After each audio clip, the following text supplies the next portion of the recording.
Hello guys, magandang hapon. Ito na naman po si Duday. Oras na naman ng pagluluto. Ngayon nagluluto ako ng chicken na may green peas at may halong patatas at pritong isda at munggo. Yun ang aking menu ngayon. Yung munggo, yung halo ay ampalaya. At saka, meron akong malunggay.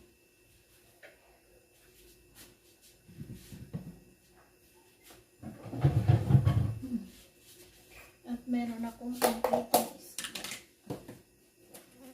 Medyo makalat yung aking kusina. Kasi,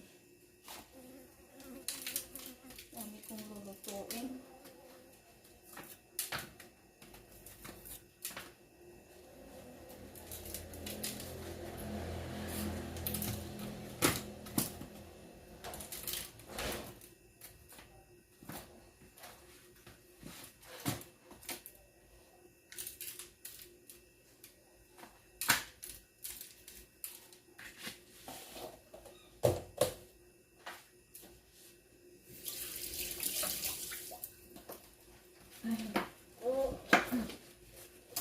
At yung halo ng aking munggo ay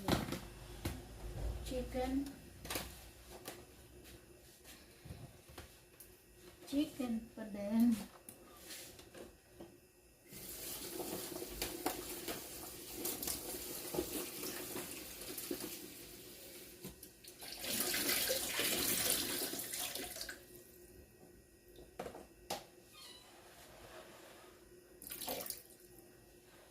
Medyo nakakapagod magluto ng marami ay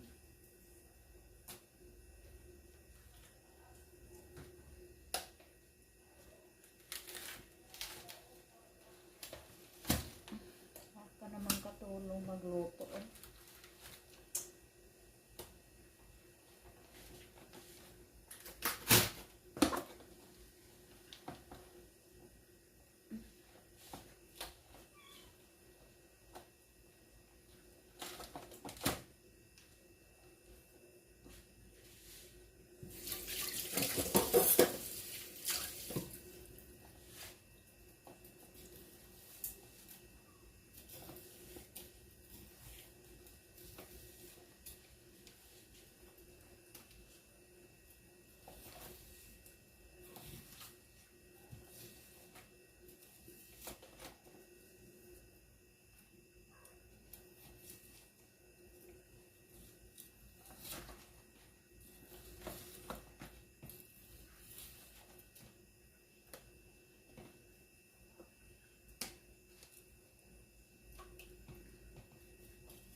Kayo ba guys, nakapag-prepare na rin kayo ng hapunan?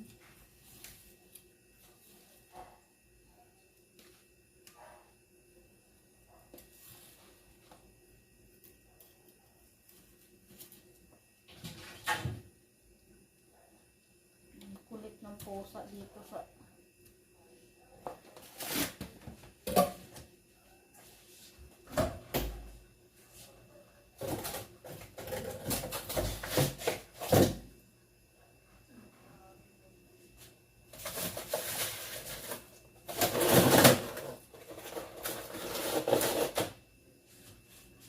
kita nyo yung guys. Daming laman. So, ano na yung aking lalagay ko na yung patatas doon sa chicken para sabay silang maluto.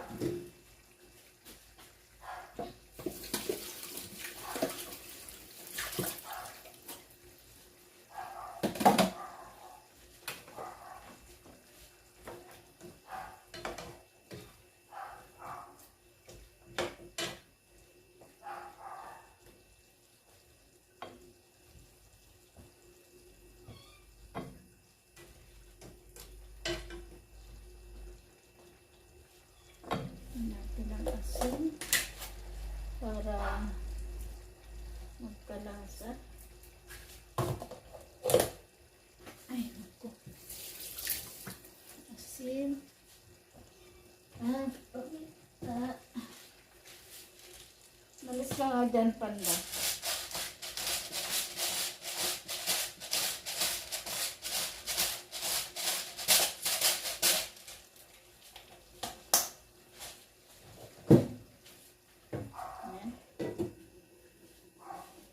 Yun, prepare ko yung para sa munggo.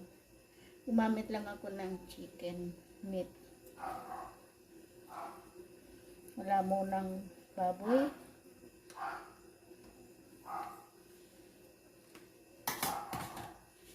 Chicken na nga yung ulam. Chicken pa yung para sa gulay. Pero meron namang fish.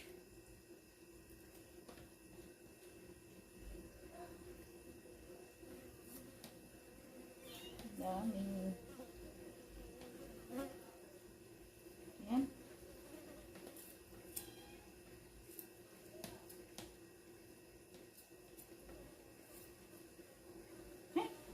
May langaw.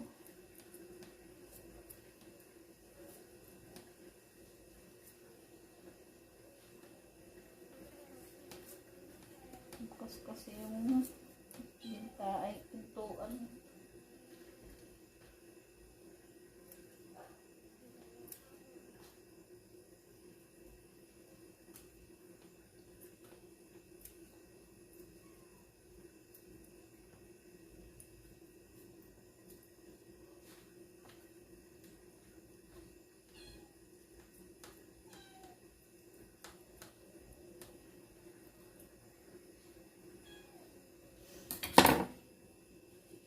So yan guys, hanggang dito lang muna yung aking video. At antay ko pang maluto yung aking at pasok muna sa aking intro. So yan, intro muna.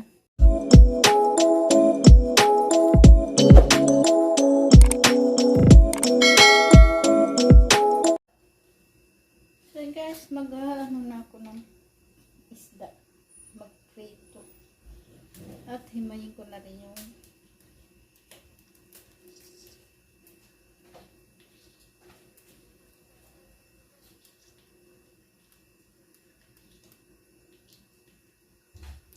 ko yung malunggay para sa munggo.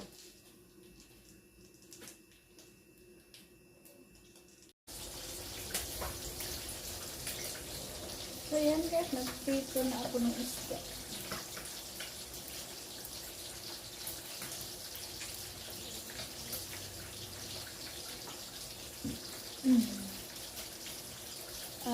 Malunggay para sa munggo, para makistay siya.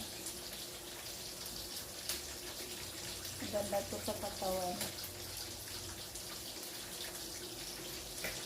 Dahil walang dahon ng ampalaya dito nabibili. Malunggay na lang. Meron namang bunga ng ampalaya.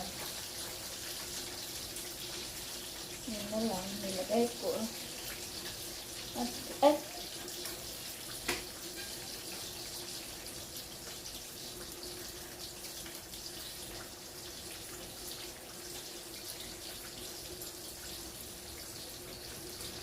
At hindi pa binibili itong malunggay.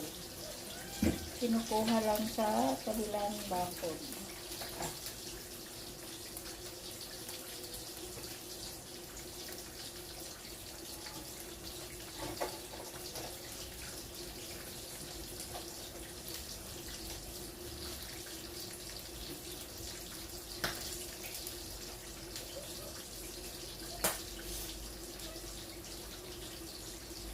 Diyan kasi sa likod, diyan, nakanting luti, walang bahay.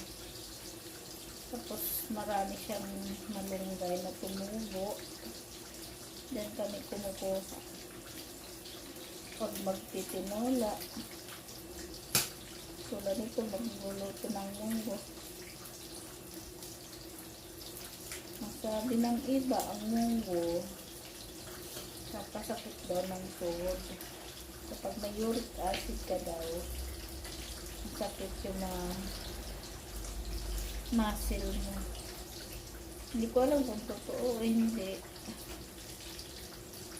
Kasi kahit di naman ako kumakain ng munggo, yung aking mga muscle ay nasakit, lalo na yung sa parte ng tuhod ko.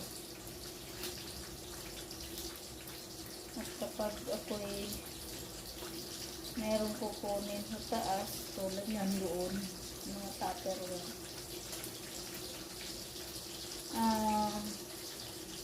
nakakaakit ako sa upuan, pero hirap na akong bumaba kasi masakit yung pa ako.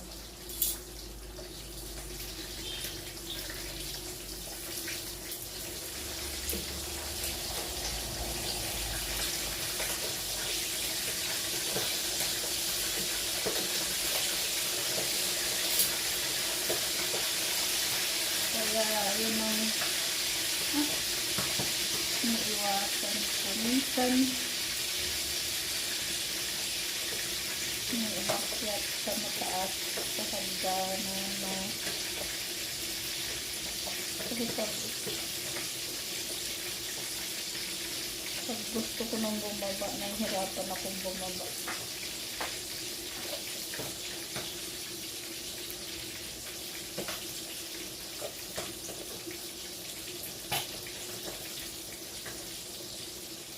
Hirap mag-himay nito. Ano tagal mag-himay?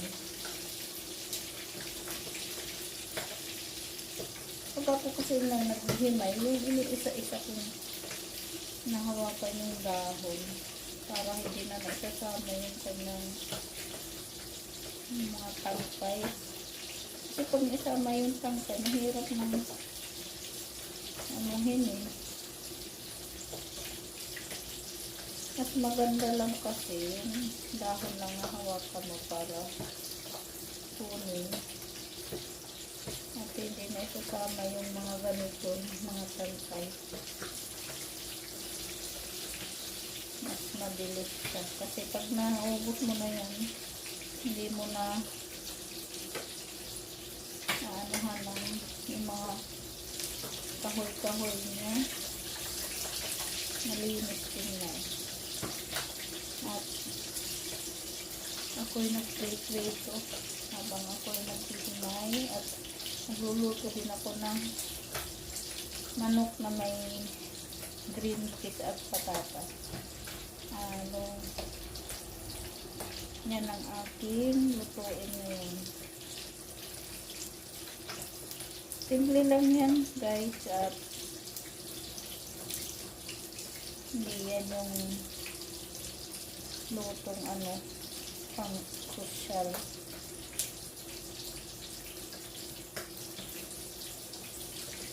Hindi naman tayo chef para magluto ng ganun.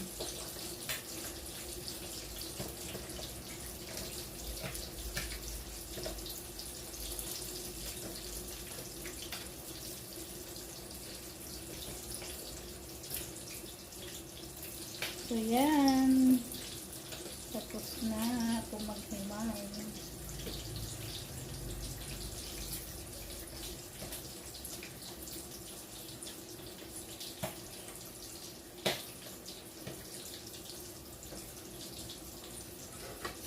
Yan, malinis din yan. Wala siyang tinamin ko. Malinis. Wala siyang mga tangkay. Kaya linis tingnan. So yan na yung mga pusa ko nandyan sa loob.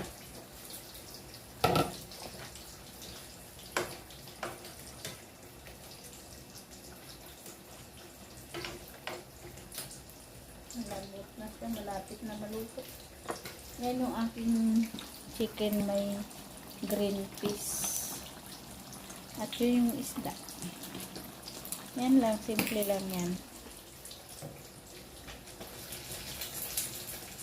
Lapit na siya maluto.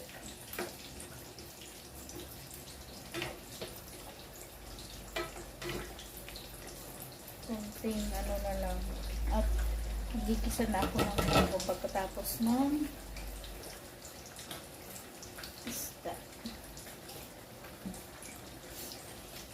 Daming kalat.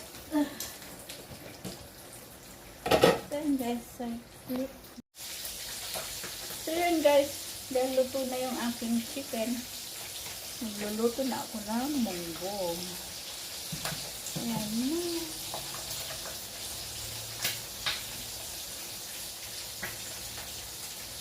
Merienda tayo guys. Tira.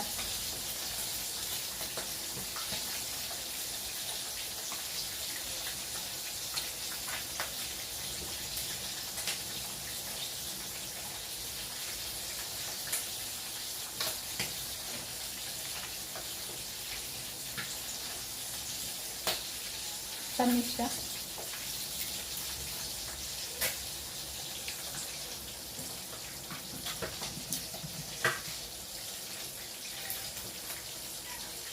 Nagat ako ng lamok.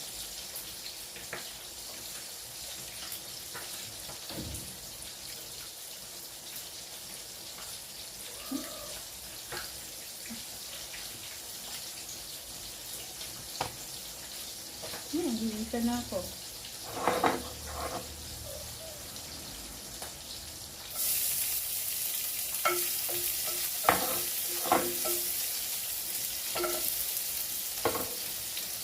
Natin yung kamatis at ulam.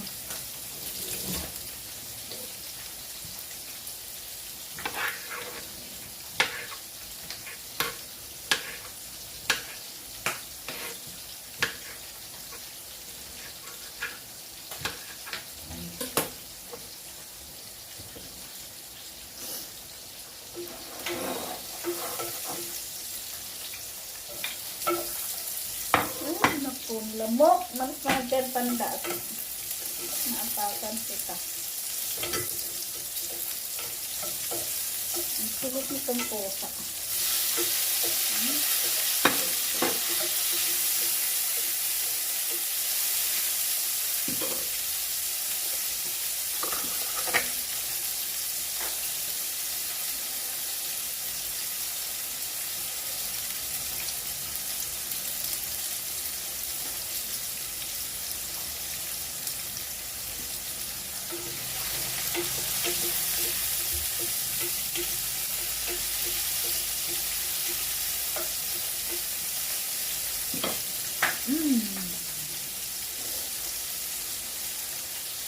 Ang lamok.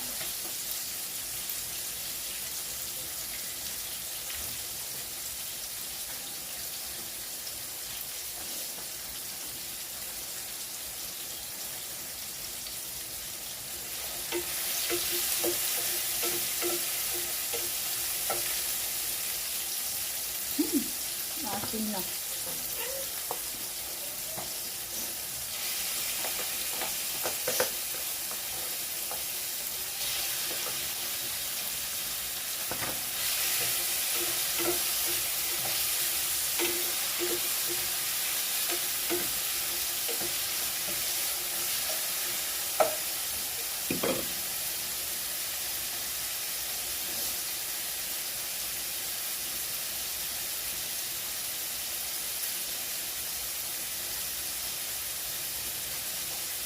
Asin.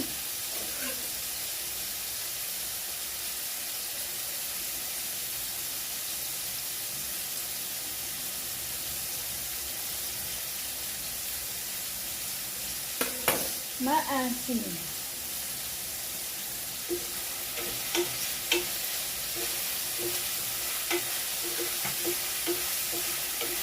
Aray. Ne. Tabi.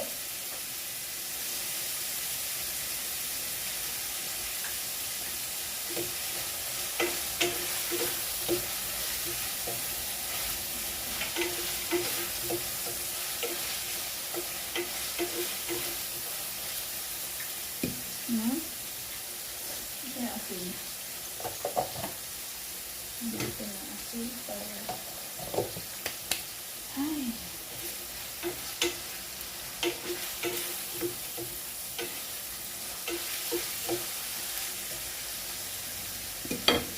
So yan guys, ito yung aking munggo.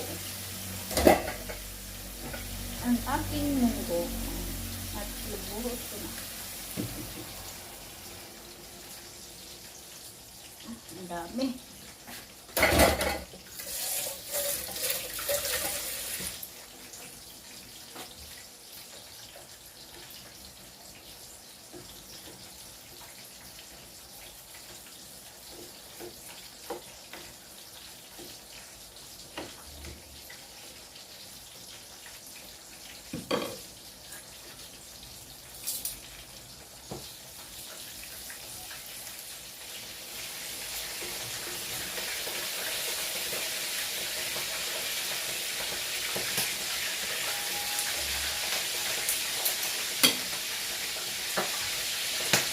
Okay.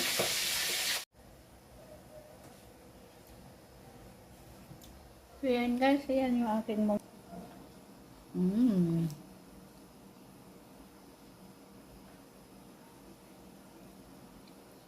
Antayin na lang na maluto yung ampalaya na nilagay ko.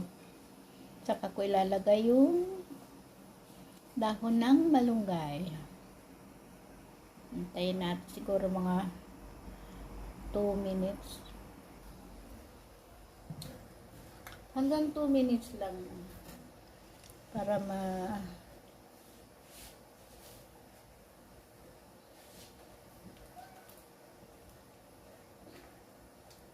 kasi dapat wag i-overcook yung ampalaya para hindi siya mapait. Ako, pag nagugulay ako yung ampalaya nila, talaga pinipiga ko sa asin para hindi siya mapait. Tapos saka ko hugasan ng tubig siya. So yan. Lagay ko na yung tingnan mo pa, malinis siya kung isa-isahin mo yung dahon. Lalagay ko na siya. Malinis, hindi ko na ito hugasan kahapon kasi hinugasan ko ito dahil kahapon ko pa ito kahapon ko pa siya kinuha sa puno at para hindi malanta binabad ko yung kanyang tangkay sa tubig. Kaya yan, fresh pa rin siya. Yun ang sikreto ng malunggay. Lalagay ko na.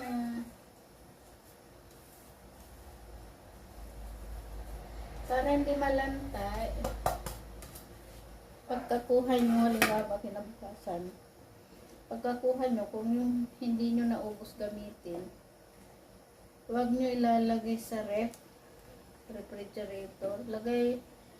Maglagay lang kayo ng tubig sa baso, tapos yung tangkay niya,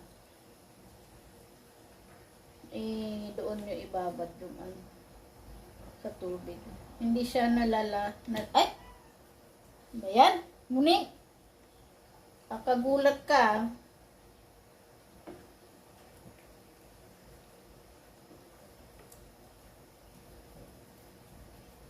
So yan, luto na ang aking munggo. Tikman ko muna guys kasi siya natitikman.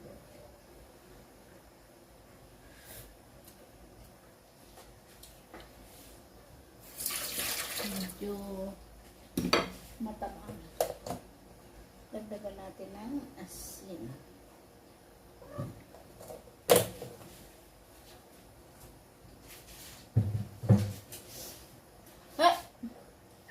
Ang gulo ng mga pusa na to eh. So yan, luto na. Ayan guys, luto na yung aking. Yan patayin ko na yung apoy. At ready na para kumain. Luto na. Luto na yung aking isda. Yung aking chicken. Hey! Ang gugulo ng mga pusa. So yun guys. Salamat sa sana namang pasensya na hindi ko na sa inyo yung mga recipe dahil simple lang naman. Alam yung lutuin ko. Kaya hindi ko na inano sa inyo kung paano, anong klaseng ingredients ang meron. At yung munggo, madali lang naman yan. Yung pritong isda. At yung simpleng manok na may garbanzos o green peas. At saka meron siyang patatas. Gisa-gisa lang naman yun. Para ka lang nagluto ng menudo. Kaya lang, wala siyang tomato sauce. So yun guys. Isa na namang putahe ang aking naipakita sa inyo sa araw na ito. Sa mga hindi pa nakakapag-subscribe sa akin, sana mag-subscribe kayo at huwag niyong kalimutan mag-click yung notification bell para ma-update ka sa aking mga susunod na video. At shout out sa aking mga kaibigan sa YT, yung mga taga-Qatar, sa Norway, at sa London, sa Malaysia, Thailand, at saan pa ba, sa Japan, saan pa ba, sa Australia. Shout out sa lahat, sa doon sa mga nakakilala sa akin. Shout out sa inyo at pasensya na hindi ko kayo maisa-isa dahil medyo nakalimutan ko na. Yung taga Newse ay Switzerland pala. Shout out at yung taga Bohol. Ano ba? Taga Antipolo ay Kugyo pala. Kugyo ba yun? So, basta yun. Alam nyo na kung sino kayo. So, yan guys. Bye. Thank you.